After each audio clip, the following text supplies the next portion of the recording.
The time period from 1816 to 1824 was called the Era of Good Feelings. So this name first came from a Boston newspaper in 1817, but it really sums up what this time felt like for those who lived in the United States. So just by looking at these dates, we can see that this was the time that came right after the end of the War of 1812. So after the Treaty of Ghent was signed, and after this huge decisive victory at the Battle of New Orleans, there was this feeling of patriotism, of being really proud of the country that you lived in. So this feeling of nationalism that these citizens of the United States had, they felt very connected. They felt at peace politically. They felt like there was finally harmony with foreign affairs between not only just them and Britain, but across the world. They felt like there was this new feeling of peace. And they were becoming the United States that we're going to see today. So they're really going to find their identity during this time through the presidency of James Monroe and through all of the things that come along with this time period, such as legislation, Supreme Court decisions, and adding to the United States and really moving forward as an industrial nation. So this era of good feelings is definitely a step forward for the United States. The election of 1816 was a landslide victory for Democratic Republicans and their candidate James Monroe. So to back up a little bit, it's important to understand that before James Monroe ran for president, he was still politically an important figure. So he was James Madison's Secretary of State, which made him really popular because, as we know, James Madison's presidency led to winning the War of 1812. So James Madison was a really important president, one that people loved, which means that his Secretary of State, James Monroe, was also a loved figure. So by him running as a Democratic Republican, it was pretty much assumed that he was going to win the presidency, and he did. So in 1816, James Monroe wins with 183 electoral votes, and the Federalist candidate Rufus King loses with 34 electoral votes. Obviously, this is important because now we have James Monroe as the 5th president of the U.S., but it's also important because it really shows that the Federalist Party, after the failure of the Hartford Convention, is really no longer a political party, and this leaves the Democratic Republican Party right at the center stage of the politics of the United States during the era of good feelings. Henry Clay is a name that we talked about when we talked about the War Hawks and the reason for the War of 1812 starting, but he's also really prevalent and important in the era of good feelings, which is after the War of 1812. And his ideas were so important because they really shaped the way United States acted as a country during this time period. And his ideas put together were called the American System. So this American system had 3 goals, and all of these goals had the same central theme, and that was that they wanted to unify all the states of the United States with a national system of trade and transportation, and he thought that all of these things tied together would make sure that the United States economy was on the up and up and that money would be flowing and everything would be good economically. So let's break down these 3 goals. So the first goal was that there would be a strong central bank for the United States. So by doing this, it would allow for new businesses to take out loans, and it would also provide credit to farmers and merchants. And this would really jumpstart the economy and give it some stability, because at this time, all of the states were really operating independently when it came to their banks, and this was making for a really shaky economic situation, and their money was pretty much all over the place. So his first goal was this strong central bank. His second goal was to raise tariffs on foreign goods. So he thought by doing this, this would protect Americans' industries from competition, and this would also raise the price for you to be able to buy things from other countries, which would make the products in the United States more profit, and it would also create more jobs, which would stimulate the economy for those in the United States. So basically, he wanted to give less credit to the products from other countries and really shine a light on the United States industry, making a more industrial nation and making a better economy. His third goal was to make improvements on transportation systems that would connect the states and to also work on the internal issues in the states. And he wanted the federal government to have a part in that because prior to this, each state really took care of their own internal issues and the government stayed out of it. And he thought that by having these internal improvements and transportation systems connecting the states, this would help things like trade in the United States, and it would connect the West to the East and have the United States really work together as a nation rather than work in little pieces. So you're going to see that these three ideas and three goals that Henry Clay had really ended up panning out and changing the way the United States was as a nation. So you can see this when the United States created the Second Bank of the United States in 1816. This was a really shaky thing because the first few years of this second bank caused a lot of issues that would lead to conflicts that we'll talk about later on in this PowerPoint. But it wasn't perfect, but it definitely gave some sort of stability with the money situation and the economic situation in the United States after everything got settled. The South might disagree with this a little bit because it messed farmers up in the South and in parts of the West, but this really benefited the North a lot because they were more industrial and needed this bank. So the bank was good and bad in certain areas. This also created the Tariff of 1816, which would really do exactly what Henry Clay wanted it to do, because it would raise the tariff on goods coming in from other countries and generate the wealth within the country and within trade within the country. And lastly, he had a really hard time enforcing his last goal because the federal government really did believe, as well as the states believed, that the states should take care of their issues in their own state and they should make improvements on their own state themselves. But you're going to see that there were improvements being made during this time, such as the Erie Canal, which was funded entirely by New York State. But you're going to see that there were new transportation systems happening that were creating this feeling of being connected as a country rather than each state working independently. And this is going to jumpstart the economy, jumpstart trade in the United States, and allow the United States to become a more independent nation and not need other nations to be successful. So I know that was a mouthful, and this is a lot about Henry Clay and the American system, but these ideas were really the basis for the way the American economy operated during the era of good feelings. Erie Canal was a huge deal during this era of good feelings because it completely changed the way trading happened in the United States, and it essentially connected the East and the West and helped the economy to really boom during this time. So the Erie Canal was an idea by a man named DeWitt Clinton, who was the governor of New York at this time, and he was really looked at as being kind of crazy for making this idea because it was such a revolutionary, huge idea that it just seemed impossible. But ultimately, something like this needed to be done because trade was becoming too difficult in the United States. And trade was difficult in the United States prior to this canal because there was little transportation, and the transportation they did have was not efficiently getting goods from one side of the country to the next. And also the geography in the United States made it really difficult for trade to go over things such as the Appalachian Mountains and go from the east to the west and back. So they needed to find a way to basically open the heartland of the United States and make it so they could transport goods back and forth and trade. And this idea was the Erie Canal. And the Erie Canal is a man-made river in upstate New York that would basically link the Hudson River in New York to the Great Lakes in the West. And this would open up the country and allow them to trade easier and faster and more efficiently. And that it did exactly that.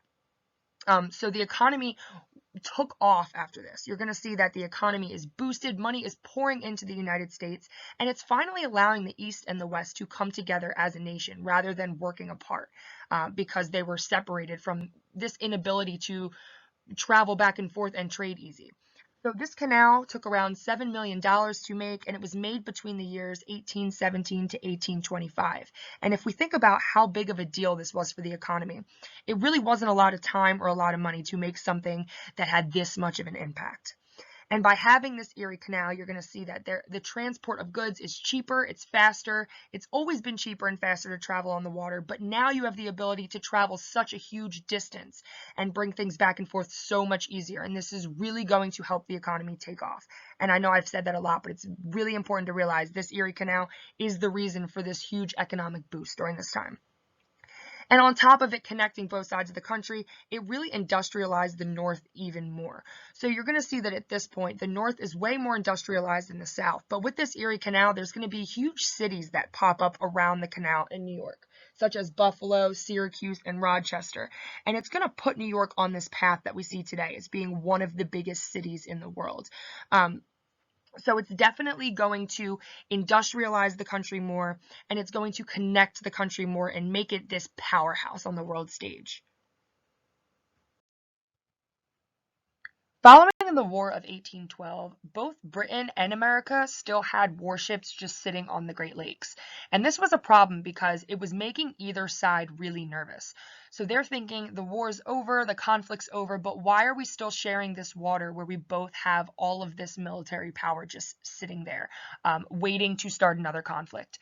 So because of this, you're going to see Richard Bush of the United States and Charles Bagot of Britain deciding that they need to make a treaty that would essentially limit the number of naval vessels and military power that these two nations had on these Great Lakes. And by doing this, by ratifying this in 1818, it kept the peace between these two nations and the peace that we still have today. So if this treaty was not made and they continued to add warships and all of this anxiety that the warships brought to both of these nations, who knows if we would have ended up in another war with Britain, which would have been awful for our economy and awful for our foreign affairs with other nations. So because of this, the peace was kept, and it still is a peaceful situation between us and Britain today. And this also would lead to the Convention of 1818, which would draw certain borders in the United States. So the Rush-Bagot Treaty was definitely an important part of this era of good feelings. Just like the Rush-Bagot Treaty, the Convention of 1818 was really useful in that it kept the peace between the United States and Britain. And it did just that really perfectly because this Treaty of 1818 resolved a lot of questions that could have caused conflict down the road between Britain and the United States. So in 1818 in Philadelphia, Britain and the United States got together to discuss where the border was out west, the border that would separate British Canada from the United States. And this Convention of 1818 led to the Treaty of 1818, which would formally establish what land goes to who and where the cutoff is. So this treaty said that the 49th parallel, which you can see in the picture on the slide, that line right there, that would decide definitely where the border is out west that would separate British Canada from the United States. This would also establish the fact that the Oregon Territory that you see in green would be split between the U.S. And British Canada. So the United States would get access to that land in the Oregon Territory. And most importantly, by doing this, it would keep the peace between Britain and the United States and even start a friendship that we still have with them today. So although we talked a lot about issues that were resolved between the United States and Britain, there were still issues that needed to be resolved between the United States and Spain at this time. So during this time period, Spain still had a lot of land in North America, and a good example of that is Florida. And this land that was owned by Spain in Florida was causing a lot of issues in the United States, particularly in Georgia, because in Florida there was a lot of escaped slaves and Seminole Indians, and these Seminole Indians were attacking and raiding the Georgia territory that was part of the United States. So as a result of this, James Monroe, as the president, was going to send General Andrew Jackson, who we know a lot about already because of the Battle of New Orleans. He was going to be sent in 1817 to basically go down to this Spanish territory of Florida and to stop the Seminole Indian raids that were happening and that were affecting the United States. But Jackson, being the type of war hero he is, would not just take this lightly. And he was going to go against what the president sent him there to do, and he was going to capture forts in Spanish Florida, and he was really going to flex his muscles there and show Spain what the United States was all about at this time and how much of a superpower they were. And because of this, Spain, being the weakened country they were because they were stuck in wars with France at this time, decided that they didn't want a war with the United States and that the United States didn't want a war with Spain, and ultimately they decided that they were going to give Florida up to the United States. And this really was decided on paper during this Adams-Onis Treaty, which happened between the United States and Spain. So these two nations got together to discuss this treaty, and as a result of this treaty, Florida would go to the United States, and the boundaries would be set between these two nations. And a big boundary that was decided was the boundary between Louisiana and Texas. So we would see that everything above that boundary line would really be the United States territory, and Texas would still not be part of the United States. So if you look at that picture, you can see that that line right there would really decide what goes to the United States and what does not yet go to the United States. And that land, obviously Florida, that is striped, that goes from Spain to the United States. So this was a really positive thing, and this showed how the United States was really becoming this powerful nation and gaining more land and expanding as a country. The 1819 Supreme Court case, McCulloch v. Maryland, came from issues that stemmed from the federal bank being introduced to the states in the United States. So let's just break this down a little bit farther. So as we talked about previously, the United States decided that they were going to get the second bank of the United States up and running. And this bank was going to represent the entire country rather than these tiny little banks spread across the states individually. So the federal bank decided they were going to open a branch in Maryland. And the state of Maryland was really not happy about this because a lot of states felt like the United States should not have the constitutional right to open a bank that represented the entire United States and the entire federal government. So in order to fight back, the state of Maryland tried to impose a $15,000 annual tax on this bank. And James McCulloch, who was the cashier of the bank, this federal bank that opened in Maryland, decided that he wasn't going to pay this, and this was ridiculous. So he refused to pay this, and the state of Maryland reacted to this by sending this issue to court. And ultimately, this court decision went all the way up to the highest court in the land, the Supreme Court, and huge decisions and huge results came out of this. So the decision that came out of this from John Marshall was that Maryland could not tax the federal bank. And also the decision was that it was constitutional for the federal government to make the banks. And the states basically had to respect this and not try and tax the banks. And this had an underlying meaning that really held true throughout history after this point. And that was the Supremacy Clause and federalism. So the Supremacy Clause really goes over the fact that the federal government has this superiority and this power over the state rights. And this really shows in this decision because the states were not allowed to tax something that came from the federal government, such as this bank. And this shows federalism, which is really the balance of power between the federal government and the states, because this showed that the federal government had this extra power, that they were able to create this bank and that they could not be taxed by the states. So although this decision dealt with something as simple as a cashier not wanting to pay a tax, it really had some ripple effects in the government of the United States. The Panic of 1819 was the first really huge financial crisis that the United States had to face as a new nation. So during this time period, there was a war between Britain and France, and it seemed like it had been going on forever, but finally it was coming to an end. So they didn't need the American goods that they needed during this war as much anymore. And because they didn't need these goods, the money that was pouring so easily into the US during this time was essentially drying up. The money was going away because people didn't need the goods as much. And because there was this huge lack of money flowing in the economy, everything was going to be affected from here on out. And one of the huge things that was going to be affected was this new federal banking system, this new second bank of the United States. And this was going to cause all sorts of problems. So before we talk about how banking was affected, let's first talk about why banking was so important and why it was so bad when it was affected. So from the years 1812 to right before this Panic of 1819, there was a huge increase in banks across the United States. And these banks were really important because they allowed this increase of credit that Americans used to buy new land out, particularly in the West, but new lands for farming and things like that. And when they got this land, they didn't just have this land outright. They were expected to pay this land back. So they were paying this land back in the form of a mortgage. And a mortgage is an agreement between the borrower and a lender. But when the money dried up, these landowners could no longer pay back their mortgages. So what did the banks and what did the economies do? They decided they were going to take back the land from the people. And this sent the United States into a panic, and everyone was affected. Because now there was high unemployment rates. People were losing their land. There was falling interest rates. There was no money, and everything was falling apart for the American people, specifically the farmers out in the West. And because of this, because this stemmed from the banks really falling apart, the American people really started not to trust the federal banking system. And this led to a general distrust between the American people and the federal government. And this is going to be an issue that really carries on throughout history and that you're going to see again and again throughout U.S. history and that we still see today.